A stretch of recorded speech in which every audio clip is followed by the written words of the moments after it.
Olá, um projeto do curso de Direito da Univale, em convênio com o Tribunal de Justiça de Santa Catarina, garante o acompanhamento do preso na execução penal. Aqui no estúdio eu converso com o professor da Univale, Fabiano Oldoni, e também com a estagiária do projeto, a Andressa Roman Teixeira. Obrigado pela presença de vocês. Professor, como é que funciona esse projeto dentro do escritório modelo da Univale, do acompanhamento da execução penal? Pois é, esse projeto ele surge em 2009, em maio de 2009, com a proposta de oferecer ao preso que não tem acompanhamento jurídico, que não tem um advogado constituído, oferecer a ele um acompanhamento na execução da sua pena. É um trabalho gratuito, né? Então, que possibilita inserir o conhecimento na universidade no social, e ao mesmo tempo que a gente possibilita ao preso esse auxílio jurídico, a gente também disponibiliza ao acadêmico que queira participar do projeto o conhecimento prático, aliando a teoria à prática. E como é que isso é feito? Por exemplo, vocês acompanham o tempo que o preso está, detido? Como é que funciona esse projeto? Após a condenação do preso, após ele ingressar no sistema carcerário, ele terá um período de pena a cumprir. E nesse período de pena, ele terá alguns direitos, alguns benefícios. Progressão de regime, saída temporária, remissão de pena, livramento condicional. O que a gente faz? A gente observou, lá atrás, naquela época, que muitos presos estavam ficando além do que necessitava ficar. Estavam obtendo direitos após o período que eles tinham o direito àquele benefício. Então a gente pensou em fazer isso juntamente com o juízo da época da execução penal, que também é o professor da universidade, o professor Carlos, e formamos esse projeto com a intenção de analisar esses processos. A gente não discute a condenação deles, isso já está definido. A gente não é advogado do preso. A gente analisa esse processo da execução e faz toda a conta e acompanha quando ele terá direito a eventual benefício. A gente faz um agendamento disso e na data específica, por exemplo, dezembro de 2013, a gente pega esse processo e se ninguém fez esse pedido, porque ele pode ter um advogado constituído que faça isso para ele, né? E se esse pedido não foi feito, então a gente faz o pedido para ele. Isso possibilita que ele consiga ter o benefício na data legalmente garantida para ele. Na questão de o preso já passou do tempo dele estar detido, né? E ele ainda continua na prisão, por exemplo. Isso diminui também a superlotação dos presídios, né? Existem muitos casos desses que a pessoa está presa, mas já passou o tempo dela de cumprir. Existe. Na época que nós criamos o projeto, nós começamos a analisar todos os processos de réu preso. E ali nós verificamos que muitos deveriam ter saído ou deveriam ter algum benefício e não tiveram. Isso já faz 3 anos e meio. Então hoje nós temos menos presos que ainda passam do direito, aqui no sistema de Itajaí. Nós temos mais de 1000 presos aqui. Mas isso é um esforço conjunto do projeto, com o juízo, com a unidade prisional que tem o seu setor jurídico que faz o acompanhamento. Agora, a nível de Estado, só para tu ter uma ideia, foi noticiado essa semana que um detento em São Pedro de Alcântara, então lá na Grande Florianópolis, ele deveria ter cumprido a pena final dele em janeiro de 2009. Foi descoberto agora em julho, ou seja, 3 anos e meio após, ele já deveria ter saído, cumprido a pena totalmente. Então, olha o problema que isso dá para o preso. Né? O gasto para o Estado também. E a superlotação, né? Um preso a menos Exatamente, porque num presídio superlotado. Isso. Né? Ele demorando para sair, ele vai estar ocupando a vaga de outro preso que está entrando. Porque isso é cíclico, né? Ele sai e entra outro. Então, se ele para e não progride, e não tem o benefício, e não sai, ele acaba acumulando, acaba ficando uma barreira e acaba superlotando. Então esse projeto também tem a finalidade de ajudar na diminuição da superpopulação aí carcerária. Agora é interessante o papel da universidade dentro de todo esse contexto, né?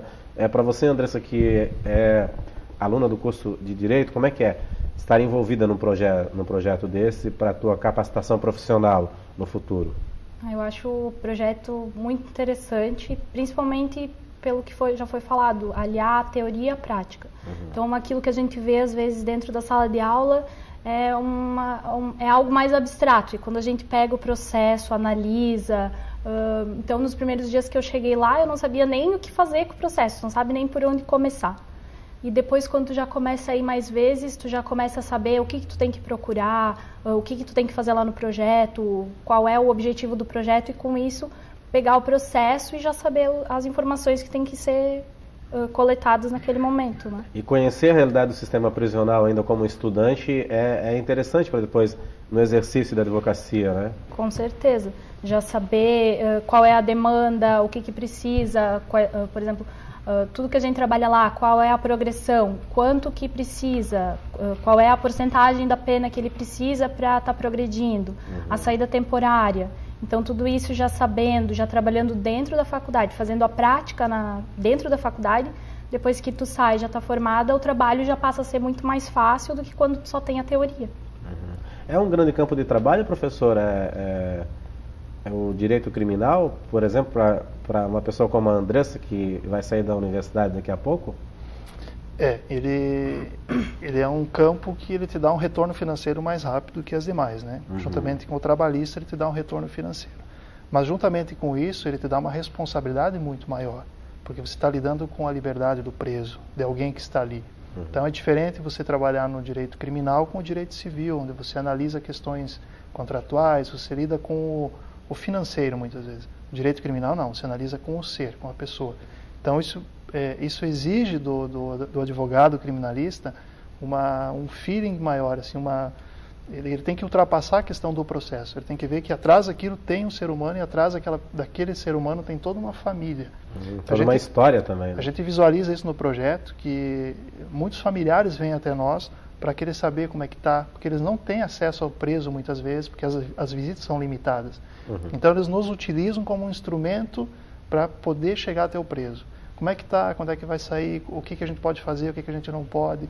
Então, é toda uma estrutura familiar que está ali aguardando, né, o retorno daquele indivíduo que está preso lá e toda a ansiedade que isso produz. Né? Então, a gente precisa ter essa questão psicológica mais apurada, porque muitas vezes tu tens que consolar o preso, tem que consolar o familiar, acaba sendo uma consulta mesmo, além da questão estritamente teórica do direito, né? Que às vezes cria-se uma expectativa do familiar, do preso, mas que analisando não é essa expectativa, exatamente. Não é o esperado. Aí né? tu tem que frustrar essa expectativa, né? Tem que dizer, olha, não é assim, vai demorar um pouco mais, tal.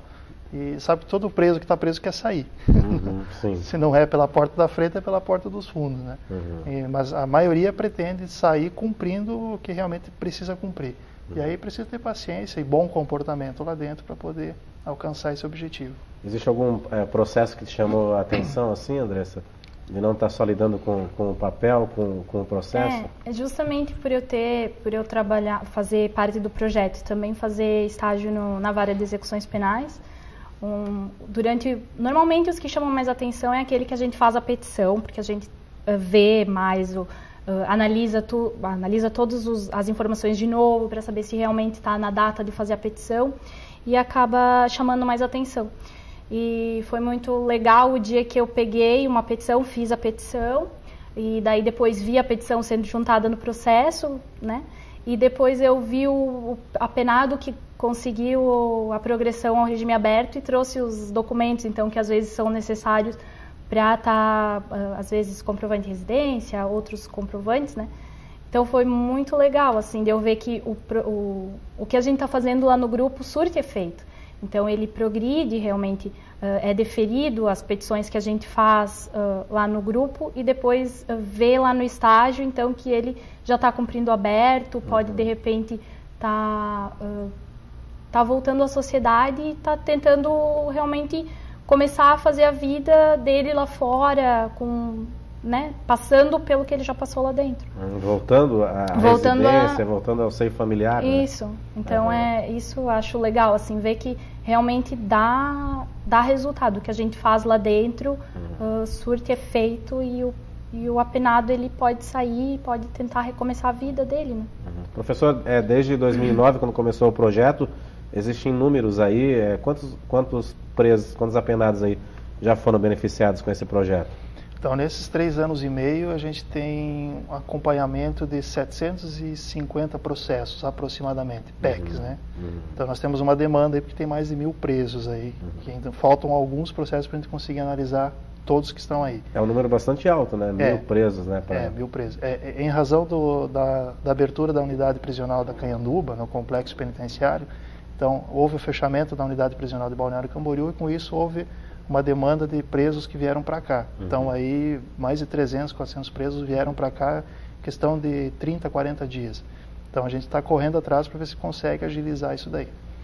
Desses 700 e poucos processos que a gente acompanha desde 2009, já foram feitos mais de 350 pedidos ao juízo. E 95% desses pedidos foram deferidos.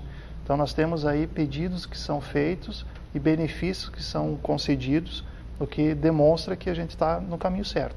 O projeto está, juntamente com os demais órgãos, está empenhado em fazer com que essa demanda sempre crescente de presos, né, a gente consiga administrar isso de uma forma melhor. Agora, quem tem direito a participar, a estar nesse projeto, o preso, por exemplo? São aqueles que têm bom comportamento, que trabalham dentro do presídio, é isso, professor? A gente analisa todos os processos de réu presos, independentemente se tem bom ou mau comportamento, porque isso é um requisito que o juízo depois vai conferir no momento de dar o benefício para ele. Então nós estamos numa etapa anterior analisando todos os processos e fazendo o agendamento de todos eles. Existem os presos que têm os seus advogados constituídos. Então nesses processos a gente não atua, mas a gente analisa. Por que analisa? Porque se na data aprazada o advogado constituído do preso não fez o pedido, a gente no dia seguinte faz o pedido para ele. Ou seja, não é porque ele tem um advogado que a gente vai deixar ele desamparado. Porque muitas vezes o advogado constituído não está mais acompanhando, ou deixou de acompanhar, ou faz o pedido além do prazo. Então a gente sempre observa que o direito do preso é preferencial. Só como ele tem muitas vezes o advogado constituído, isso é uma minoria, a gente respeita o interesse dele em ter o advogado constituído, mas não fazendo ele o pedido na data, a gente vai lá e faz para resguardar o direito dele. Ok, a gente vai fazer um rápido intervalo, daqui a pouco a gente vai voltar a conversar aqui com o professor Fabiano Oldoni, também com a Andressa Teixeira, que é estudante do curso de Direito da Univale. Um instante só.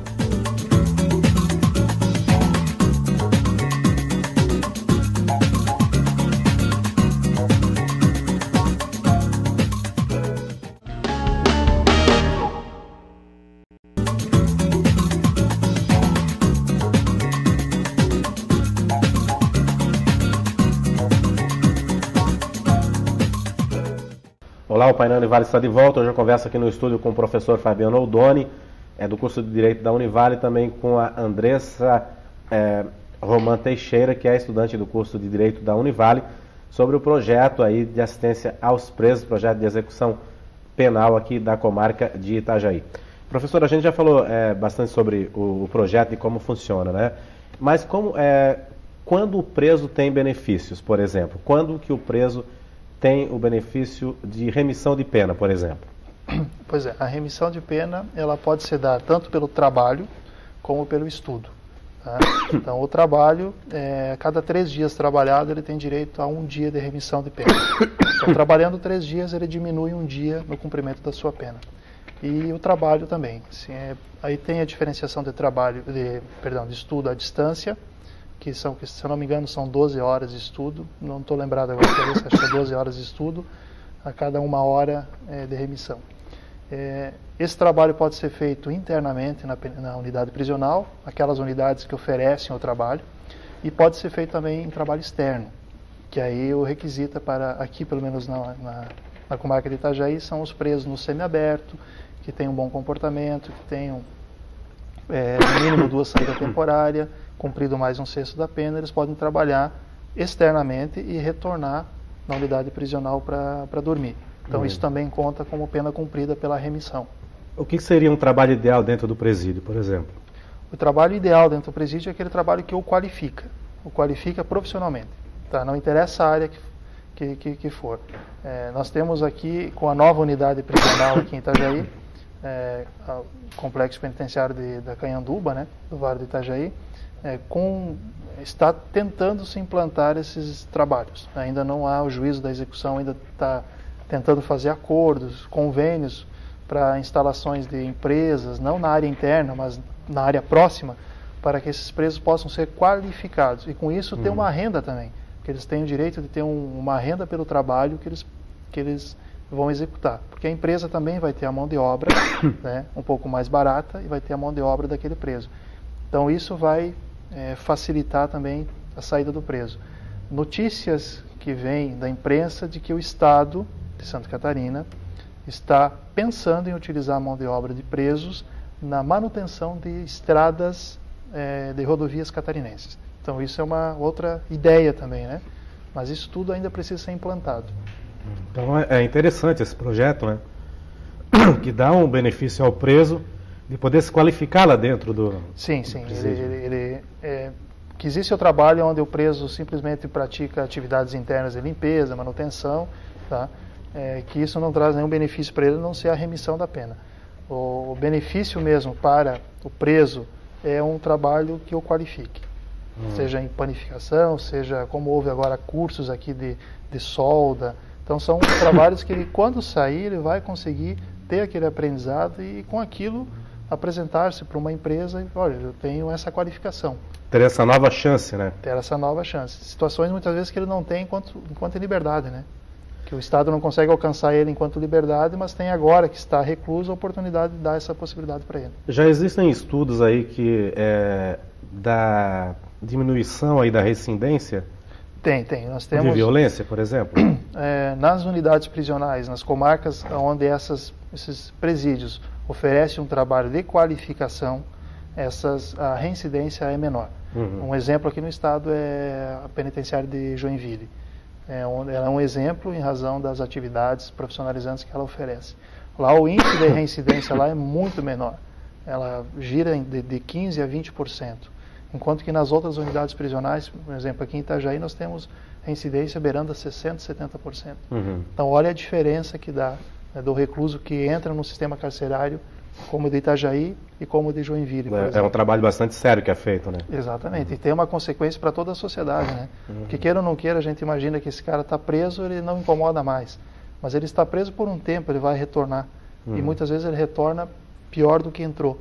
Então essa é a preocupação que a sociedade tem que ter. Tem que retornar qualificado, né? Pelo menos sem aquela intenção de continuar na prática do crime, né? Andressa, como é que você vê aí o sistema prisional? Você que está começando aí, está estudando, está participando do projeto, por exemplo. Eu concordo com o professor Fabiano quando ele diz que a sociedade ainda não está pronta para ver que o preso ele vai ficar um tempo recluso, mas ele vai sair. Então, se de repente tivesse projetos como esse de Joinville que fossem realmente, que qualificassem o preso para ele sair, ele teria uma visão, teria uma oportunidade, quando ele saísse ele teria qualificação e conseguiria de repente um trabalho e conseguiria ter dinheiro para sua família, para suas necessidades, porque quando ele sai ele precisa também ter dinheiro, porque ele tem família aqui fora ou ele mesmo está comprando as suas coisas, no caso, né? Então eu vejo muito assim, eu vejo que, como o professor falou, a diferença entre o índice do local que oferece um trabalho que qualifique o preso para um local que não oferece. Então só por isso a gente consegue ver como deveria ser e como em poucos lugares é dessa forma. Não é só cercear a liberdade, né? Justamente, você tem que dar oportunidade para ele, que quando ele saia, ele vislumbre uma possibilidade de estar melhor, de ter um lugar que ele possa dizer, não, agora eu tenho um trabalho, eu tenho como ter dinheiro para minha família, para mim, no caso. Então, é bem diferente o lugar que oferece isso e o lugar que não oferece. Agora, professor, existe uma corrente aí nas redes sociais falando sobre o auxílio reclusão. Eu vou ser bandido porque eu vou ganhar R$916. Isso é uma visão errada, porque o auxílio reclusão é uma história completamente diferente do que as pessoas estão pensando que é, né, professor? Exato. O auxílio reclusão tem direito o preso que trabalhava e tem carteira assinada. Então, que é contribuinte do INSS. Exatamente. Não é todo preso que vai ter direito. É o contribuinte que trabalhava, tinha carteira assinada e foi preso, foi condenado. Então, o INSS ele vai dar esse auxílio reclusão. Muita gente confunde às vezes, mas então se tem 3 filhos, cada um vai receber um. Não, ele é pelo preso. Se tiver 1 ou 10 filhos, esse 1 filho ou 10 filhos irão dividir essa pensão Esse auxílio reclusão não é para o preso. A ideia é fazer com que a família dele tenha um mínimo de dignidade no período em que ele estiver preso. Né? Agora, é um pensamento equivocado, né, das pessoas, porque elas acham que o Estado está bancando o preso para ele continuar praticando crime. E isso também é o teto máximo, né, de 900 e alguma coisa, né? Isso, tem um limite, o mínimo e o máximo. Acho que o mínimo é 800 e pouco, vai até R$1.000. Mas não é como geralmente se afirma aí, que é uma... Que cada filho ganha 900 e poucos reais, né? E não é um incentivo à prática do crime, isso também de forma alguma. Exatamente. Ninguém quer receber R$900 e ficar preso. Ele preferia não ter nada e ficar em liberdade. Porque nas redes sociais se comenta muito que é um incentivo a cometer delitos, porque o governo está sustentando o preso. Na realidade, se uma pessoa trabalhou hoje e amanhã ela vai ser presa por qualquer motivo, ela foi contribuinte do INSS, né? Exatamente. E quem recebe é o dependente dela, não é ela. Tá? E esse é um equívoco que se faz. Eu só queria deixar registrado quais os estudantes que podem participar desse projeto, né? Sim. Nós temos do primeiro ao 10º período, qualquer um pode participar do projeto. O que ele atribui a esse estudante além do conhecimento prático? Ele atribui a esse estudante aulas de extensão, porque esse é um projeto de extensão. Então o estudante poderá, ao final da faculdade, comprovar as suas horas de extensão através do projeto, que ele tem a necessidade de comprovar essas horas de extensão para poder colar grau. Então, ele também é importante para isso. Além de ele aprender, ele vai ter um benefício lá na sua colação de grau. É um trabalho onde os bolsistas gratuitos, né, os estagiários, os participantes, eles não recebem nenhuma remuneração. Eles estão lá de vontade própria e sem remuneração nenhuma. Mas é um grande aprendizado, né? Tem o exemplo da Andressa, né? Então hoje nós temos 15 participantes do projeto que estão lá porque querem aprender e querem se utilizar também dessa extensão lá para fins da colação de grau. Isso, que é uma extensão também para a vida profissional, né, Andressa? Assim, com certeza. Saber todo esse mecanismo, né? E, inclusive, conhecer esse mundo, né? Conhecer o sistema prisional, né? Conhecer todas essas nuances, né? Com certeza. É algo a mais que tu tem durante a graduação, né? Então, a gente vê como é diferente quando você tem a prática junto com a teoria, como mais preparado a gente consegue sair da graduação do que quando não é apenas, a teoria é muito importante, né? Mas quando tu consegue aliar a teoria com a prática, que nem no grupo, o crescimento que a gente nota que a gente tem é bem diferente. E essa é realmente o objetivo, né? De formar esse profissional, né? Com a prática também, para o benefício da sociedade também. Né? É uma área deficitária, a área na execução penal de advogados. Tem muito poucos advogados que fazem execução penal. Eu tenho a grata felicidade de ver hoje 2 advogados que trabalham quase que especificamente na execução penal e foram estagiários do projeto. Ou seja, eles pegaram um gosto pela coisa no projeto, eles já estavam no nível mais avançado, 8º, 9º período, saíram, montaram seus escritórios e hoje eles atuam muito na execução penal. Eles vêm até mim e pedem, professor, esse caso assim, assim, assado, como é que a gente faz, tirando dúvida e tal. Eles vão até o presídio, eles conversam com o presídio, eles dão essa assistência daí exclusivamente particular, né? Mas a gente vê que já está surtindo efeito. Ele já tem advogado, já tem acadêmico que está se formando e está começando a olhar para isso como um nicho de trabalho também. Ok, queria agradecer a presença de vocês, obrigado aí. A gente espera que o projeto continue colaborando aí com a sociedade, né? E diminuir aí o excesso de presos também nos presídios aqui da região, né, professor? Obrigado pela sua presença. Eu que agradeço. Obrigado, Andressa. O painel Univale volta amanhã. Até lá.